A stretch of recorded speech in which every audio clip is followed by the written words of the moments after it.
विश्व के सभी मेरे साथियों को राजरत्न अंबेडकर की ओर से जय भीम, नमो बुद्धाय। द अनटोल्ड अंबेडकर के 9वें भाग में आप सभी लोगों का स्वागत है। इस भाग को शुरुआत करने से पहले मैं कुछ स्टेटमेंट्स मोहन भागवत की और आरएसएस की पाश्चजन्य की स्टेटमेंट्स आपको बताना चाहता हूं।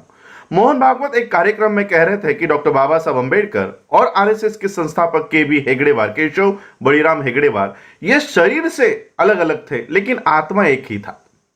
पाश्चजन्य की मैगजीन कहती है कि बाबा साहब अंबेडकर आरएसएस के कैंप में आकर बैठा करते थे और आरएसएस का गुणगान गाते थे। तो चलिए आज आरएसएस के बारे में जानते हैं। आरएसएस के बारे में जानना है तो आपको पहले कांग्रेस के बारे में जानना होगा।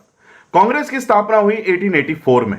कांग्रेस की स्थापना की चैटर्जी, बैनर्जी, मुखर्जी, एनी बेसेंट, तिलक, आगरकर, सावरकर, इन सभी ब्राह्मणों ने मिलकर और एक अंग्रेज ने मिलकर इस कांग्रेस की स्थापना की।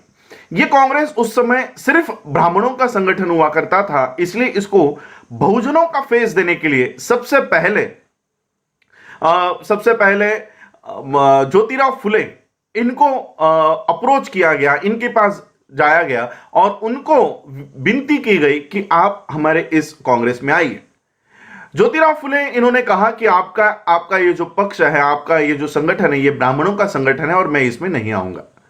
इसके बाद छत्रपति शाहू महाराज जी को कांग्रेस में लाने की बहुत तैयारी इन लोगों ने की। कांग्रेस के लोग छत्रपति शाहू महाराज जी को जाकर मिले। शाहू महाराज ने तो ये स्टेटमेंट दे दिया कि ये कैसी कांग्रेस है, ये कोई कांग्रेस नहीं है, ये तो ब्राह्मणों का दल है, मैं इसमें नहीं आऊंगा। तो यहां से ये जो संगठन था कांग्रेस का, ये सिर्फ ब्राह्मणों के हाथों में था। बाबा साहब अंबेडकर जी का राजनीतिक, सामाजिक, शैक्षणिक पटल पर, प्लेटफॉर्म पर उदय हो गया और बाबा साहब ने, जैसे मैंने कल के एपिसोड में कहा कि बाबा साहब अंबेडकर जी की वजह से भारत के सभी लोगों को वोट देने का अधिकार प्राप्त हो गया। अब जब वोट देने का अधिकार मिला तब कांग्रेस नहीं चाहती थी कि भारत के सभी लोगों को वोट देने का अधिकार हो। इसका ज्वलंत उदाहरण मैं तिलक का देना चाहता हूं। जब छत्रपति शाहू महाराज जी ने 50% आरक्षण जब लागू किया तब तिलक ने सवाल लेकर कहा कि तेली, तंबोली और कुनभटों को संसद में जाके क्या हल चलाना है? इनको क्यों चाहिए रिजर्वेशन? इनको क्यों संसद में भेजना है? इन लोगों का काम है खेतों में हल चलाना, लोगों के जूते पॉलिश करना, लोगों के बागों में काम करना। इन लोगों को संसद में नहीं भेजना है। और सबसे पहला विरोध किया था कांग्रेस के तिलक ने।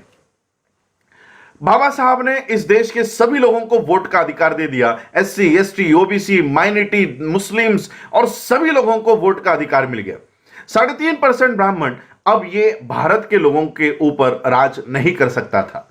भारत का ब्राह्मण इनके ऊपर राज नहीं कर पाएगा, इसलिए 1884 में बनी हुई ये जो कांग्रेस थी, इसमें से कुछ लोगों को 1920 के बाद बाहर निकाल दिया गया। 1920 में ही बाबा साहब अंबेडकर जी ने इस देश को वोट का अधिकार दे दिया था। 1919-1920 में वोट का अधिकार मिल गया और 1920 के ही बाद कांग्रेस में से कुछ लोगों को बाहर निकाल दिया गया और 1923 में यही लोग बाहर आ गए और इन्होंने आरएसएस से पहले एक जनसंघ बनाया और उसी का नाम आगे चलकर आरएसएस हो गया। हिंदू महासभा और आरएसएस, ये सभी विचारधारा के लोग एक हो गए और इन्होंने इस देश में हिंदुत्व की लहर, हिंदुत्व को बढ़ावा इन्होंने शुरू कर दिया। अब आरएसएस का कहना है कि बाबा साहब और आरएसएस एक ही विचारधारा के हैं। आरएसएस की विचारधारा है कि इस देश को हिंदू राष्ट्र बनाना। वहीं पर बाबा साहब 1935 में लाखों की सभा में कहते हैं कि मैं हिंदू धर्म में जन्म लिया, यह मेरे हाथ में नहीं था, लेकिन मैं हिंदू मरूंगा नहीं। अब आरएसएस के मोहन भागवत को जवाब देना होगा, जब बाबा साहब इस हिंदू धर्म को ही नष्ट करना चाहते थे, वो आरएसएस की हिंदुत्व का पुरस्कार कैसे कर सकते हैं? दूसरी बात, इस देश में जब आरएसएस की स्थापना हुई तब स्वातंत्र से यानी आजादी के काल से 5 बार आरएसएस इस देश में बैन थी। 5 बार इसको आतंकी संगठन के नाम से जाना गया था और आरएसएस का कहना था कि इस देश को हिंदू राष्ट्र बनाना है। वहीं पर बाबा साहब आपने 8वें राइटिंग एंड स्पीचेस के वॉल्यूम में लिखते हैं कि इस देश को अगर कोई हिंदू राष्ट्र बनाना चाहता है तो हर एक भारतीय ने इसका विरोध करना होगा, और जैसे ही ये देश अगर हिंदू राष्ट्र बनता है ये सबसे सबसे खाई में ये देश चला जाएगा, इसलिए हमको हिंदू राष्ट्र इस देश को बनाने से रोकना है। दूसरी तरफ मोहन भागवत जी इस देश में राम राज्य लाने की कोशिश करते हैं, राम राज्य लाने के लिए इस देश में काम कर रहे हैं। और वहीं पर डॉक्टर बाबा साहब अंबेडकर अपने दूसरी प्रतिज्ञा में कहते हैं कि मैं इस देश में राम को कभी भगवान नहीं मानूंगा और कभी उनकी पूजा नहीं करूंगा। अब मुझे बताओ मोहन जी, बाबा साहब आपके राम को ही इस देश से तड़ीपार कर देते हैं, वो बाबा साहब आपका राम राज्य कैसे ला सकते हैं? और कई सारी बातें हैं जहां पर बाबा साहब और आरएसएस की विचारधारा एक नहीं हो सकती, बल्कि मैं आप लोगों को यह बताना चाहता हूं कि आरएसएस की स्थापना ही बाबा साहब को रोकने के लिए कर दी गई थी। 1920 से ही बाबा साहब अंबेडकर जी ने अपनी खुद की एक सिक्योरिटी फोर्स बनाई थी, अपना सुरक्षा दल बनाया था, और उस सुरक्षा दल का नाम था समता सैनिक दल। इसके एस्टैब्लिशमेंट 1927 में हो गई थी, लेकिन उससे पहले ही बाबा साहब अंबेडकर जी ने इस सुरक्षा दल का निर्माण करना शुरू कर दिया था। और इसी सुरक्षा दल को देखते हुए आरएसएस का हेगड़ेवार कहा करता था कि देखो, बाबा साहब अंबेडकर जी जैसा सुरक्षा दल हमको बनाना है, और बाबा साहब के समता सैनिक दल की ओर यह उंगली दिखाकर कहा करता था कि इस तरह का संगठन हमको तैयार करना है। बाबा साहब अंबेडकर जी इस देश में जो क्रांति, सामाजिक क्रांति ला रहे थे, उस क्रांति को रोकने के लिए आरएसएस की स्थापना हुई। यहां तक कि बाबा साहब ने जो संविधान इस देश को निर्माण करके दिया, दूसरे दिन 26 जनवरी 1950 के दूसरे ही दिन यानी 27 जनवरी को दिल्ली में आरएसएस ने संविधान की प्रतों को जलाया। यह आज 2 साल पहले नहीं हुआ, 2018 में यह घटना नहीं घटित हुई पहली बार, यह सबसे पहली बार घटित हुई 1950 में। दूसरे ही दिन आरएसएस ने भारत के संविधान को जलाया था। आज भी यह आरएसएस यूनाइटेड नेशंस के आतंकी संगठनों में एक प्रमुख संगठन है। इसलिए मैं आप लोगों को कहना चाहूंगा, यह जो मीडिया इनका काम कर रहा है, बाबा साहब को आरएसएस के प्रो दिखाने का, आरएसएस के विचारधारा का दिखाने का काम करे, आज ही क्यों कर रहे हैं? मैं आपको इसकी वजह बताना चाहूंगा। इसकी वजह है इस देश का मुस्लिम। इस देश के मुस्लिमों के लिए आरएसएस काम कर रही है कि बाबा साहब को हिंदुत्व का एक मसीहा बताया जाए।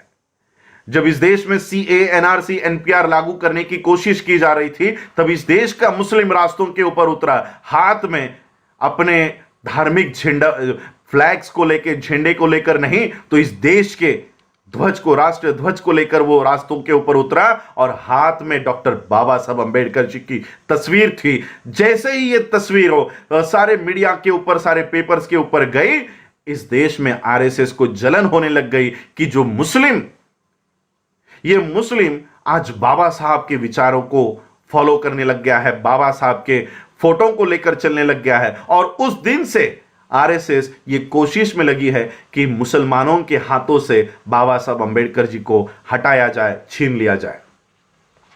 दूसरे ही दिन सीए, एनआरसी के इस आंदोलन को जब चलाया जा रहा था, दूसरे ही दिन हिंदुस्तान टाइम में नंद कुमार नाम का आरएसएस का एजेंट को हिंदी में क्या कहते हैं आप लोग डिक्शनरी में ट्रांसलेशन में देख लो, यही नंद कुमार ये कह रहा था कि ये मुसलमान तो बाबा साहब की फोटो यूं ही लेकर घूम रहा है। दरअसल सीए का समर्थन तो बाबा साहब ही कर रहे थे, बाबा साहब के ही विचारों पे हम लोगों ने सीए लागू किया है। तो मैं आपको यह भी बता देता हूं, क्या सीएए सही में बाबा साहब अंबेडकर जी के विचार की कोई कानून है? अगर बाबा साहब अंबेडकर जी के विचारों का कानून सीएए होता तो बाबा साहब संविधान में आर्टिकल 14 में यह नहीं लिखते कि इस देश में न्याय देते समय किसी की जाति, किसी का धर्म नहीं देखा जाएगा। इस देश में धर्म निरपेक्षता होगी, किसी की जाति, किसी का धर्म देखकर इस देश में कानून नहीं बनाया जाएगा। और ये एक ही आर्टिकल इस देश में नहीं, पूरे विश्व में ये प्रचलित किया जा रहा है कि इस कानून के होते हुए, इस आर्टिकल के होते हुए सीएए ये भारत में लागू नहीं हो सकता।